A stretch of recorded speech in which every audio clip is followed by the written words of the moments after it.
목요일에 용감한 남자 김용남 의원과 함께하겠습니다. 안녕하십니까, 의원님? 네, 안녕하세요. 네.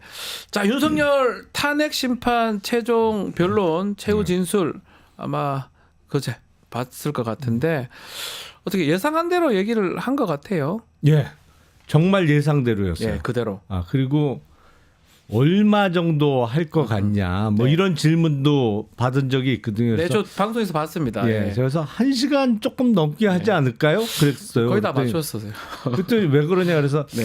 제가 보기엔 이 앉아서 뭐 밥 먹으면서 사담을 하는 거는 얼마든지 오래 할 수 있지만 네. 공식적으로 서서 하는 것은 내가 보기엔 1시간 좀 넘어서 하는 거는 조금 무리가 있을 거다. 그리고 처음에 춘천 검사장인가 네. 뭐 안중근 의사가 1시간 반 했는데 왜 제한하냐 그랬잖아요. 예, 그래서 이영림 검사장. 그 예. 주장대로 하면 뭐 2시간을 하든 3시간을 하든 다 허용을 해줘야 되는데 실제로 무제한 허용해주겠다고 했어요. 헌재에서. 네. 예. 그럼에도 불구하고 1시간 조금 남짓 넘게 하고는 더 이상은 못할 거다. 왜냐하면 그 정도 체력이 안 되거든요. 체력도 안 되고 이게 사실 좀 전에 그 술 먹는 자리에서 앉아서 그냥 하는 거하고 직접 이렇게 혼자서 하는 거하고는 언변의 부분도 있는 거거든요. 그렇죠. 혼자서 싹 연설 위주로 하는 거기 때문에 아마 그런 것 때문에 67분에서 마무리가 된 것 같습니다. 그러니까요. 그리고 내용도 거의 예상대로 네. 나왔어요. 네.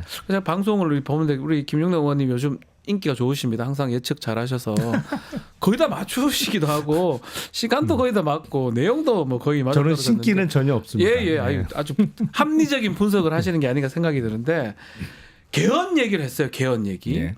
개헌 얘기를 한 거는 의도가 뭘까요? 윤석열. 지금 뭐 파면당하게 생겼으니까요. 네. 막 던지는 거죠.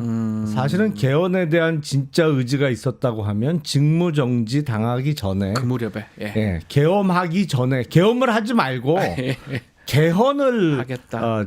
제안했어야죠. 사실은 우리나라 개헌 과정은 국회에서 하는 경우에는 일단 발의하는데도 과반수 이상의 찬성이 필요합니다만 네. 대통령은 혼자 결심하면 개헌 발의할 할 수 수 있는 있어요. 거잖아요. 그러니까 예.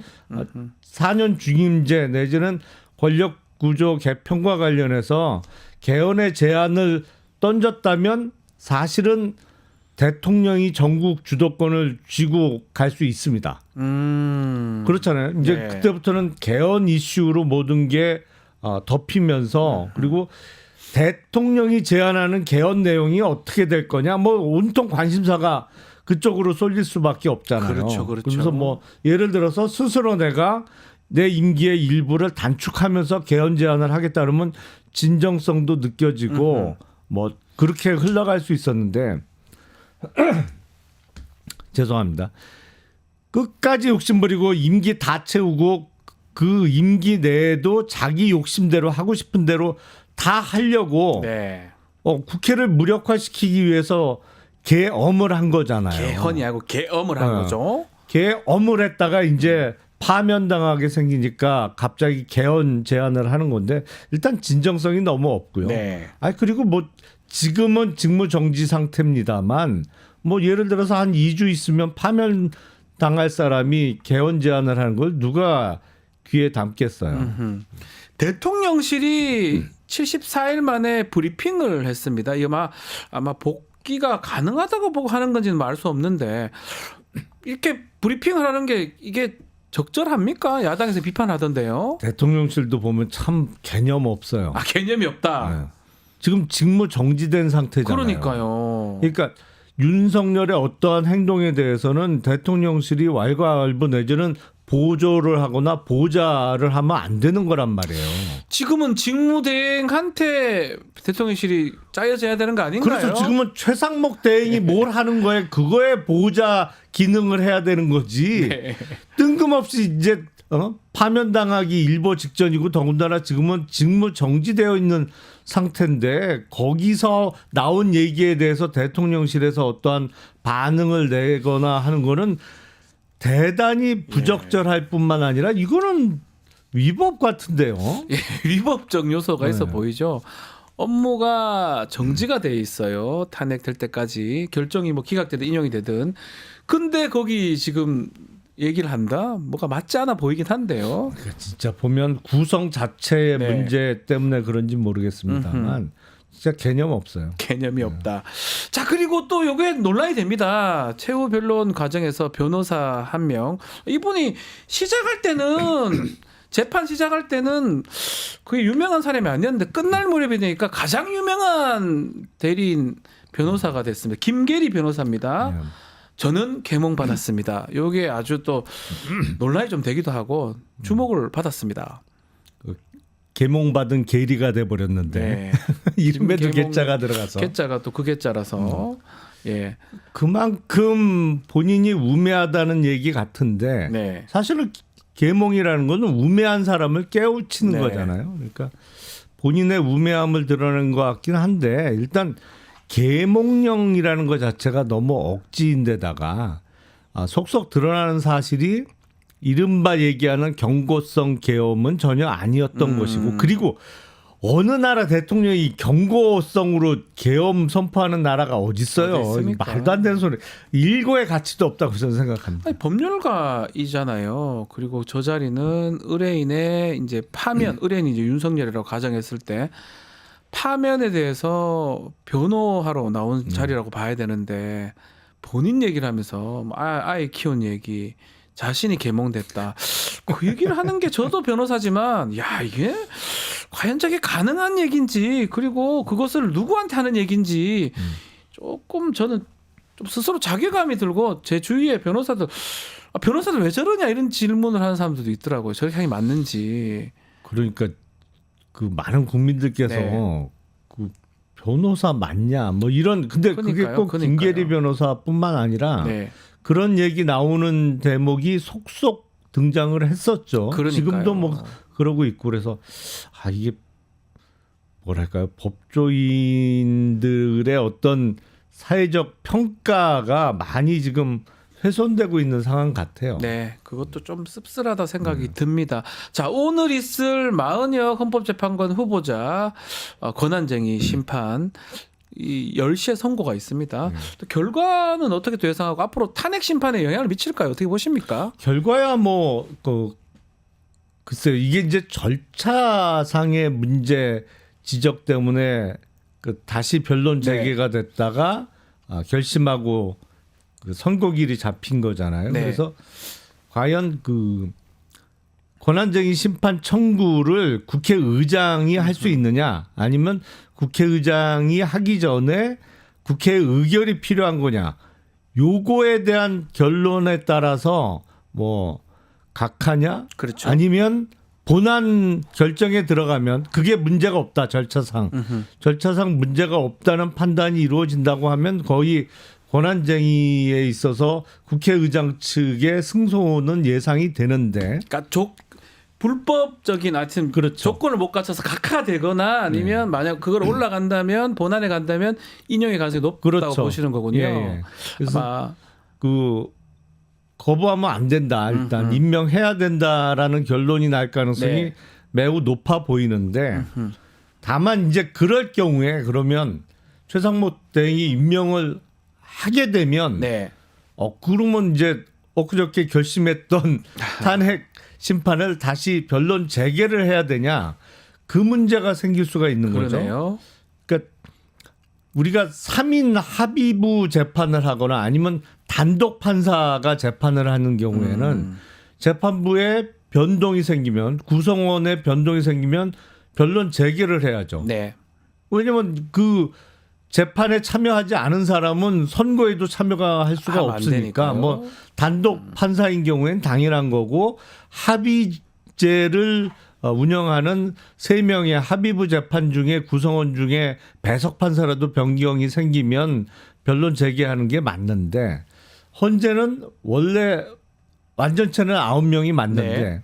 탄핵 심판은 8명이 결정할 수도 있단 말이에요. 과거에도 그런 적도 있고 박근혜 예. 전 대통령 때. 예. 6인 이상의 찬성이 있으면 되는 거니까. 그래서 제가 보기엔 마은혁 재판관이 오늘 헌재 결정에서 권한쟁의의 인용 위법하다라는 결정 이후에 임명된 상황이 변론 재개가 필요하냐? 저는 아닐 것 아닐 같아요. 것 같다. 네. 왜냐하면 8명에서도 충분히 그러면 이거는 좀 선고를 섣부른, 할 수 있기 때문에. 아니면 좀 이런 질문일 수도 있는데 만약에 이게 위헌이 돼가지고 임명을 해야 되는 상황인데 그럼에도 큰 문제 없이 그냥 탄핵이 진행된다는 거는 8대 0을 우리가 예상할 수 있는 겁니까? 아니 8대 0을 뭐 미리 예상하고 그거 어려운데 평의를 해야 변론 되니까. 제기를 안 한다기보다는 8명이서 재판을 할 수 있는 상황이기 때문에 마은혁 재판관까지 포함시켜서 다시 재판을 재개하는 거는 피하지 않을까? 왜냐하면 이상하잖아요. 모양새가. 근데 평의를 계속 하잖아요. 재판관들 8분이.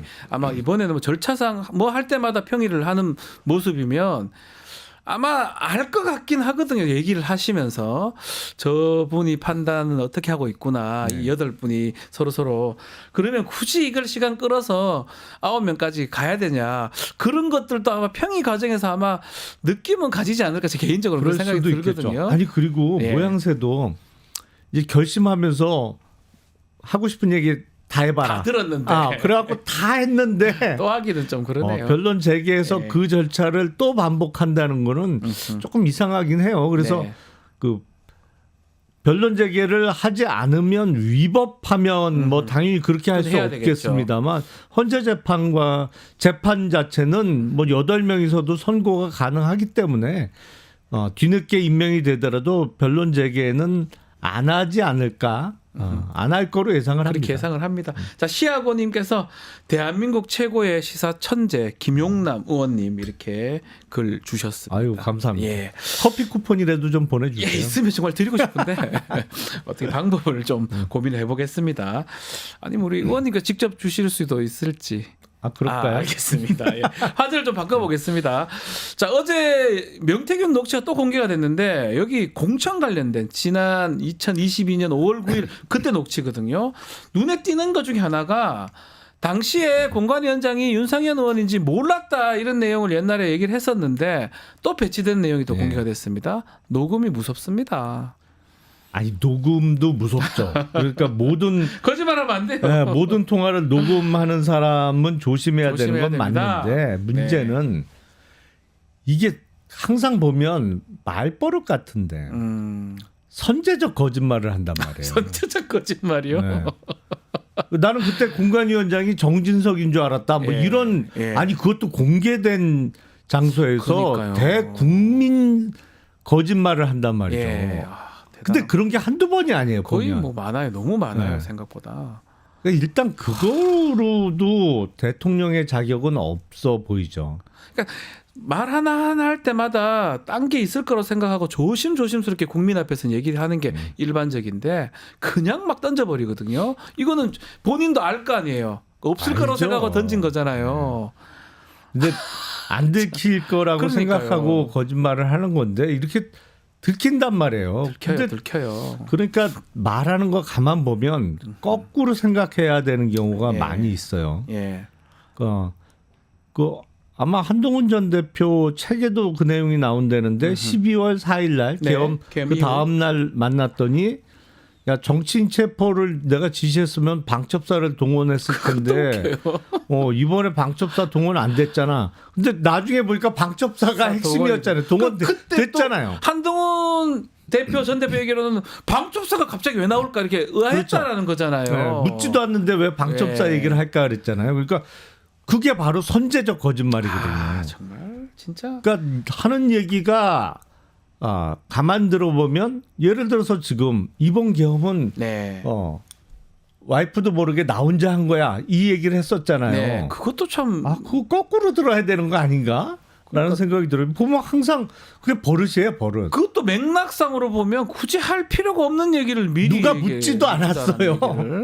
계엄 선포를 영부인과 상의했냐고 누가 묻지도 그거를. 않았어요. 갑자기 하는 거 봤을 때는 선제적으로 거짓말하는 사람이다. 네. 이렇게 아니면 경험적으로 계속 보이니까 충분히 그렇게 예상이 가능합니다. 그러니까 뭐 이렇게 나오면 화면에 나오면 이 댓글에 이른바 뭐 입 벌고 이런 게 계속 뜨잖아요. 나쁘게 뭐 이게 속어 같은 얘기긴 하지만 계속 그게 반복이 되니까. 아니, 그러니까 여러 번 확인이 됐죠. 근데 이 정치인 저는 뭐 이 정치 이제 활동도 하시고 계시니까 정치인들이 제가 알기로는 그렇게 거짓말을 못 하거든요. 뭐 사적으로는 몰라도 국민 앞에서 하는 거는 사실은 벌거벗고 나오는 거잖아요. 약간 되게 두려워서 되게 조심스러운데 그냥 막 던지는 것 같아요. 그냥 입만 띄면 그냥. 아니 뭐 정치인에 대한 그 국민의 신뢰도는 매우 낮기 때문에 정치인들은 거짓말 잘 안 한다고 생각하시는 분들은 매우 적을 거라고 생각을 하는데 거짓말 많이 하죠, 실제로. 할 수도 많이 있는데. 하는데 할 수도 있는데 이렇게 금방 들통날 거짓말은 안 해야 되는 하죠. 거고 더군다나 대통령직이나 되면 그건 정말 하지 말아야죠. 또 그 자리가 어느 자리입니까? 대국민 다 망하는 자리입니다. 그 아니, 자리는 거짓말하기 어렵죠. 대통령직이나 되면 거짓말을 해도 큰 거짓말을 해야지. 네. 큰 거짓말. 묵직한 거짓말. 네. 예. 예를 들어서 뭐 제 임기 중에 남북 통일의 기반을 닦겠습니다. 네. 이런 거. 네. 아니면 제 임기가 끝나고 나면 임기 끝나고 나서 앞으로 20년 후에는 우리가 세계 3대 강국에 들어가 있을 겁니다. 뭐 이런 거, 이런 거. 그런 거짓말은 뭐 나쁘지 않아요. 그 증명도 안 돼요. 증명도 안 되고. 그 다음 대통령들이 못해서 못 들어갔지 뭐 이렇게 할 수도 있는 거니까. 맞습니다. 그렇게 가야 되는데 이 거짓말을 이렇게 한다는 거 놀라운데 자, 좀 전에 영부인 얘기도 했었는데 김건희 여사 육성도 최근에 공개가 됐는데 이것도 충격적입니다. 조선일보 폐간에 내 목숨을 걸겠다 이 내용입니다. 아니 근데 이게 시점도 그렇고요. 이런 내용이 좀 뭔가 확 와닿지는 않거든요. 김건희 조선일보 이게 이렇게 어떻게 해석해야 됩니까 이거는? 글쎄요, 그런 얘기를 듣는 조선일보 입장에서 참 배은망덕하다 이렇게 생각할 것 같아요. 그러니까요. 누구 덕분에 대통령 됐는데 사실은 그렇잖아요. 그 검찰총장 할 때 그 특정 언론에서 띄워주지 않았으면 어떻게 대통령이 돼요? 알 건데요, 다. 그런데 그런데 아니 가장 극단적인 표현이잖아. 폐간시키겠다는 거는 뭐 사람으로 치면 뭐 거의 죽여버리겠어 수준인데 그런 말을 서슴지 않고 한단 말이죠. 그러니까 기본적으로 이 뭐랄까요? 좀 속된 표현으로 막대 먹었어요. 말하는 것 자체가 그 사람의 인격을 나타낸다고 볼 수 있는데 정말 좀 그렇게 극단적인 표현을 아무렇지도 않게 쓰는 거 보면 진짜 막대 먹었다는 생각이 들 수밖에 없죠. 근데 뭐가 그렇게 화가 났길래 이렇게 폐간까지 진행될까요? 그 내용은 아직 공개가 안 되고 있는데.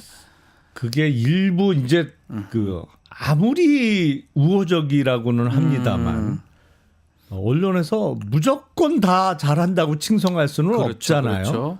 그리고 이른바 보수 언론에서도 이 정부 임기 내내 그런 얘기는 있었잖아요. 일부러 좀 그 영부인이 좀 너무 하는 거 아니냐, 자제시켜라 내지는 이런저런 지적은 당연히 할 수밖에 없는 거죠. 사실은 그걸 덜 했지 사실은. 덜 했다. 덜 했음에도 불구하고 그마저도 나를 끝까지 디펜스하고 오히려 나를 칭송을 해야지 나한테 시비 걸어? 이건 못 참지. 뭐 이건데 보면 진짜 개념 없어요. 개념이 없다. 조선일보가 하여튼 또 무슨 좀 책임 묻겠다라고 하고 있긴 한데 아마 조선일보가 그런데 이거를 알았으면 어쨌든 보도를 했었어야 되는 거 아닌가요 또? 그러니까 그거는 저는 약간 얘기는 명태균이 막아서 못했다고 하긴 합니다. 근데 여태까지 그렇게 했나요? 저는 취재원 그렇게 지켰나 이거는 아니 그러니까 의문스러운데요.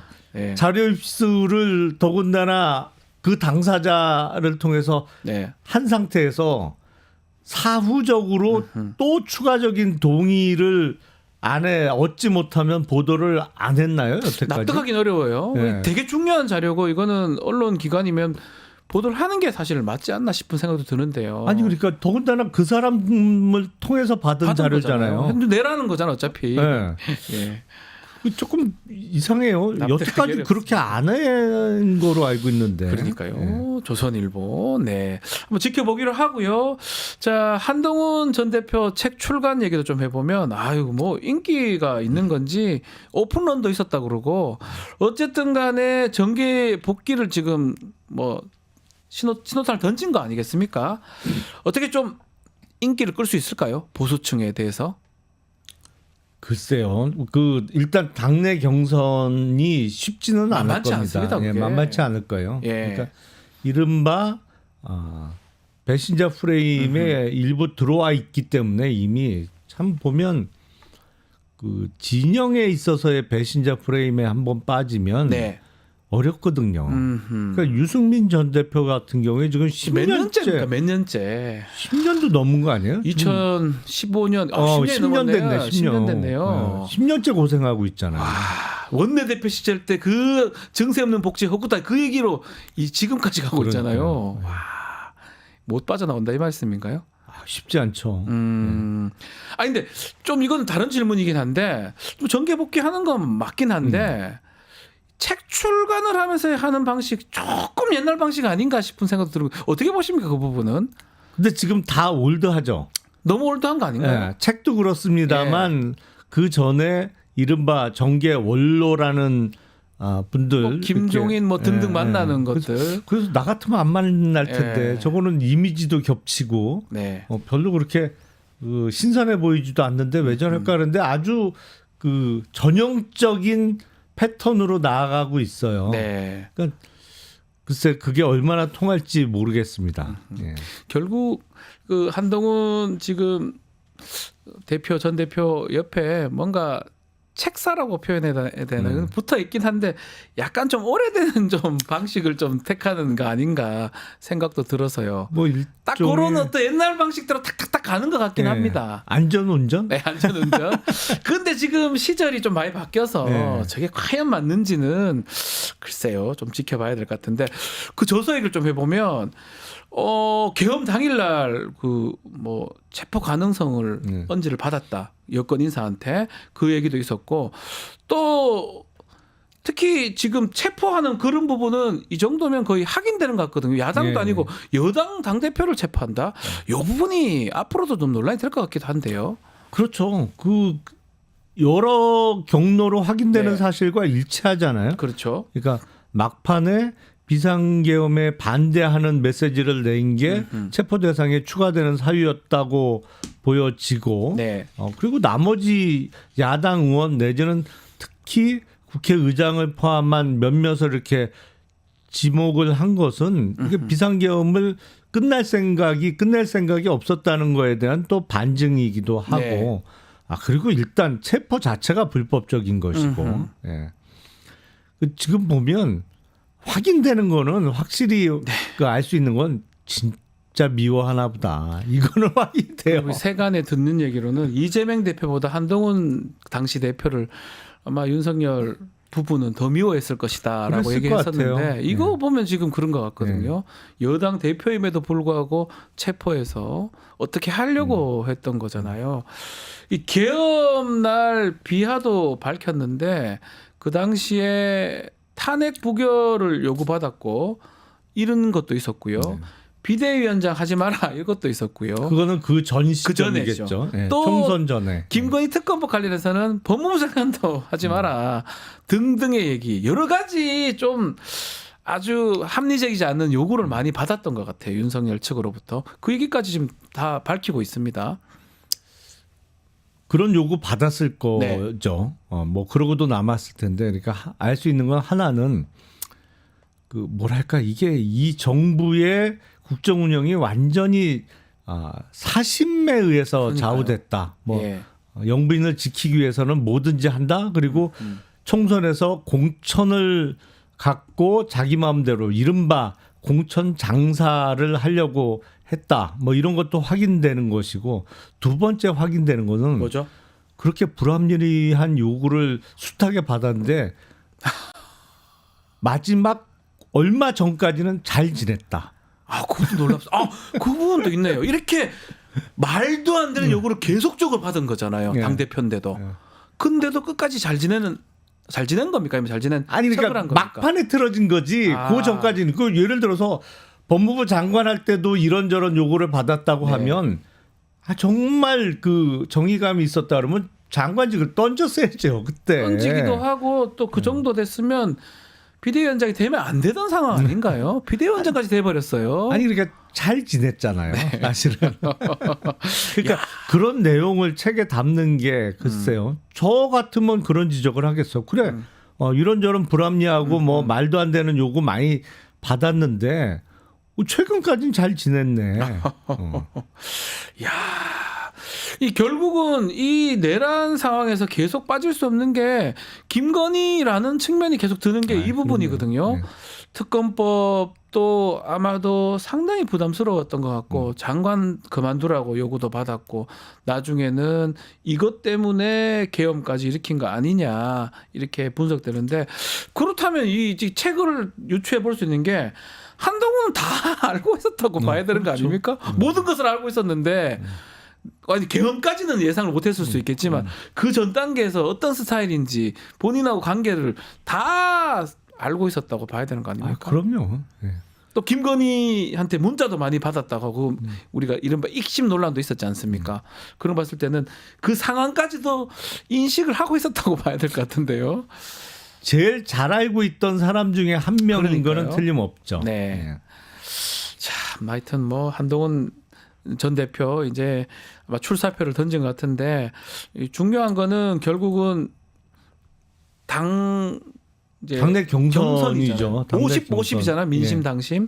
이거 통과할 부분 이거가 가장 중요할 것 같아요. 책을 보면 보수층한테 어필한 내용들이 꽤 많은 것 같아요. 아마 당내 경선 부분이 가장 좀 두려운 요소가 아닌가 싶거든요. 지금 최근의 패턴을 보면 네. 일단 당내 경선을 통과해야 대선 본선을 치를 수 있는 거야. 뭐 너무나 당연한 얘기입니다만 맞습니다. 대선 본선에서 실패하더라도 그러니까 뭐 당선되면 대통령 하는 거고 네. 낙선하더라도 바로 이어서 당권을 접수하는 게 최근의 패턴이에요. 그러니까 이번에는 네. 출마하는 게 떨어져도 당권을 잡을 수 있는 아주 또 지방선거가 곧 있지 않습니까? 아니 그렇죠. 예. 그러니까 그 경선만 통과되면 뭐 이른바 정치의 핵심에서 벗어나지 않는 그게 그전에는 안 그랬던 것 같은데 2017년 대선부터의 최근까지의 맞습니다. 패턴이란 말이죠. 그때 대권 이상 네. 다음엔 당권으로 네. 갑니다. 떨어져도. 당시 이제 홍준표 네. 후보도 대선에서 실패하고 바로 당권 잡았고 네. 지금까지 그런 게 이른바 이게 뭐 올바른 방향인지는 잘 모르겠습니다만 예. 그 현재 진행이 그렇게 되고 있어서 제일 중요한 건 당내 경선만 통과하면 어쨌든 이른바 큰 정치를 계속할 수 있는 기회는 주어진다. 네. 그렇기 때문에 경선이 매우 중요한데 50대 50 특히 여론조사 50에 있어서의 역선택 방지 조항을 계속 유지를 하느냐 빼느냐 이거에 따라서 후보들 간의 유불리가 확 갈릴 수가 완전 있기 달라지겠네요. 때문에 예. 그거는 이제 당 지도부 특히 당 지도부가 구성하는 선관위에서 결정을 해야 될 텐데 일단 탄핵이 인용되면 지금 국민의힘 지도부가 계속 가는 거냐 네. 아니면 이 비대위가 해체되고 또 다른 비대위가 들어서느냐 거기서부터 갈림길에 서겠죠. 룰 세팅하는 것도 네. 사실 문제가 될 것 같습니다. 50대 50 이거 바꾸는 것도 있고 지금 말한 것처럼 역선택 방지 조항 이것도 그거에 따라서 정말 달라질 것 같긴 하네요. 한동훈 전 대표가 그 부분을 계속 쳐다보고 있을 것 같은데 좀 지켜보기로 하고요.